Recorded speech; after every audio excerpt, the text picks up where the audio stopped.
শাহজাহানের ইমাম সাহেবরা দোয়া করে, মক্কার ইমাম সাহেবও দোয়া করে, মদিনার ইমাম সাহেবরাও দোয়া করে সারা বিশ্বের মুসলমানদের নিরাপত্তার জন্য।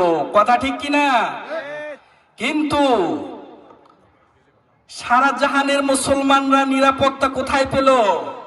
আপনার আমার পার্শ্ববর্তী দেশ মায়ানমারে মুসলমানদেরকে পাখির মতো হত্যা করা হচ্ছে। কথা ঠিক কিনা? মায়ানমারের আরাকানের মুসলমানদের, ফিলিস্তিনের মুসলমানদেরকে গুলি করে হত্যা করে বুলডোজার দিয়ে গোটা ফিলিস্তিনকে কাঁপিয়ে দিয়েছে ইসরায়েলরা। কথা ঠিক কিনা?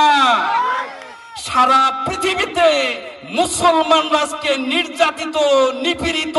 কথা ঠিক কিনা? গোটা পৃথিবীর আলেম সমাজেরা এই মুসলমানদের নিরাপত্তার জন্য দোয়া করে, কোনো দোয়া খাটে। তাহলে কি করা উচিত?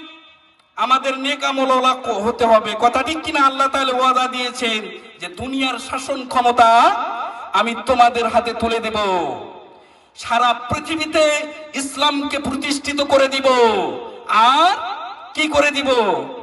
কাফের বেদিনদের হাত থেকে মুসলমানদেরকে রক্ষা করব।